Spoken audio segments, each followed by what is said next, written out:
Hi, and welcome to the World Networking Podcast, Philosophical Detours, number 16. We're coming at you today with an episode diving back into the Old West theme of things. But before we go into today's subject, I wanted to touch on our other project, the Intellectual Adventure Podcast. I'll drop the link below in our description using an adventure map. As the show progresses, we go to different map locations, so to speak, and visit different types of perspectives along the way. There's more details on our website. If you follow that link, you'll be able to see the adventurers map page and read more about what that's all about. But I would love to see you guys join us there and join a bit of our discussion on the world around us and how things end up feeling when we're able to open up together and panel like discussion. So I really hope you can join us there. The Old West has a bunch of different themes about it. That's part of my draw to it. I'm by no means an expert, but I do find it interesting to share these stories along, especially in regards to preserving history.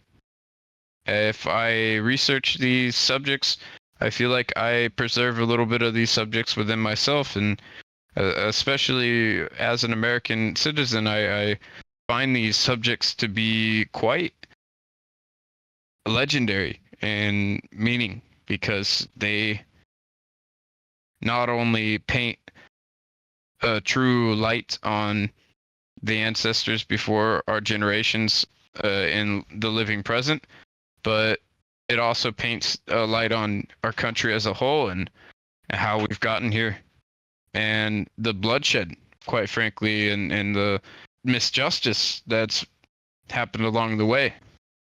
It's a very coarse road, but the history is one to be told in a very fascinating story, as none of it is all the same.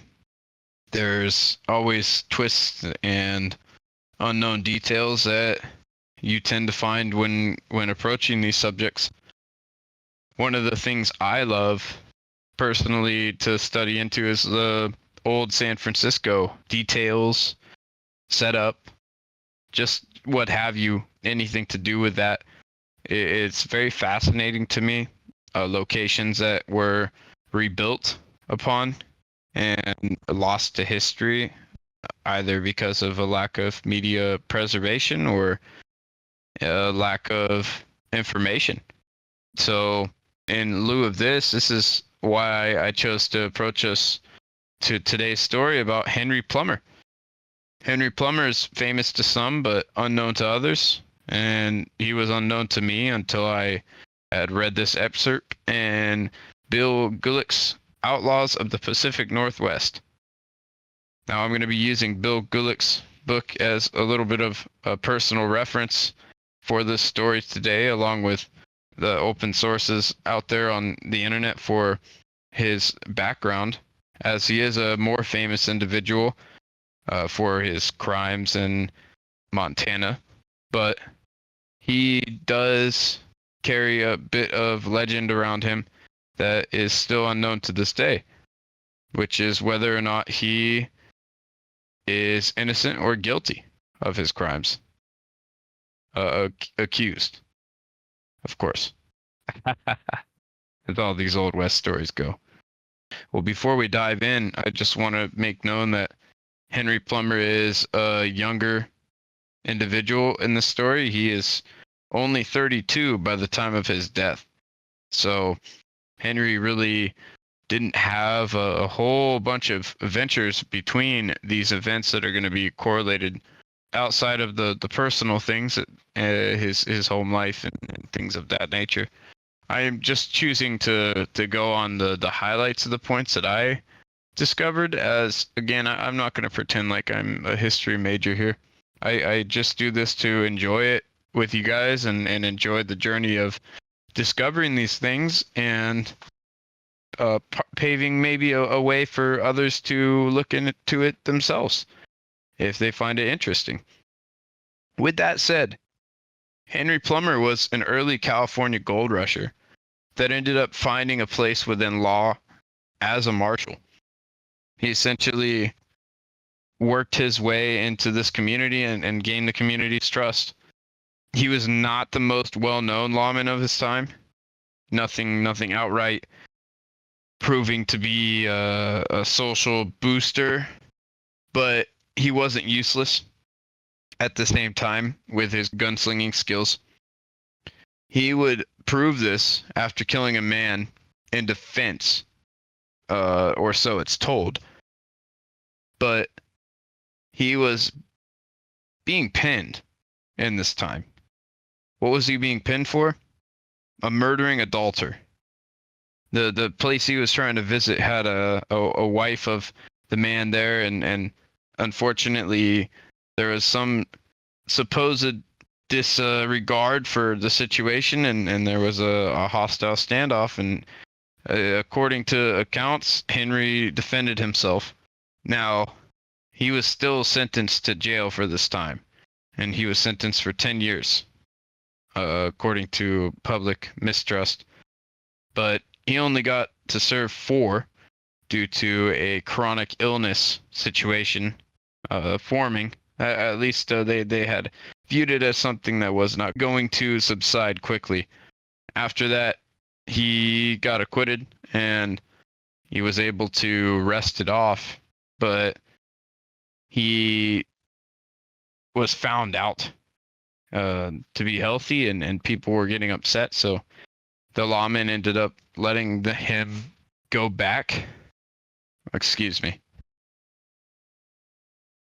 He started resting it off and got a little healthier, but he ended up killing a second man, and the lawman of his town where he was a marshal ended up letting him go, and he escaped his way towards the new rush of that time.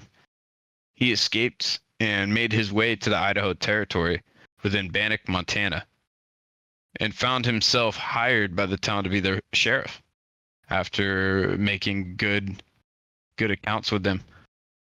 Now, he was sheriff for, I believe, a year and a half, and then things started to turn for the worst as he was accused of leading this whole outlaw group involved with highway robberies at that time. Now, this group was called the Innocents, and he was apparently the lead instigator accused by the vigilante justice group after a time. And they ended up hunting him down with 2 of his fellow lawmen. And the fellow lawmen were put up on the bar first, and then he followed. And eventually their bodies froze out in the area that they were placed, and they have events to this day involved with preserving the words and testimonies made that day.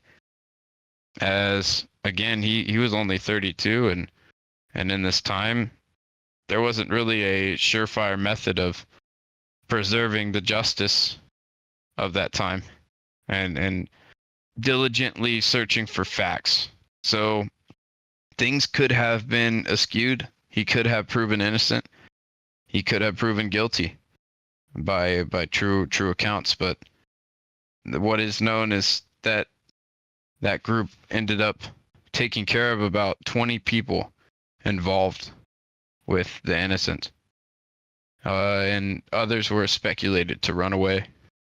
Now, again, this is just a story I wasn't as familiar with, but it makes you think how many people were involved with all these little disputes and all these little regions of, well, not quite little, but rural regions, of natural resource that were up for grabs, up for fighting cause.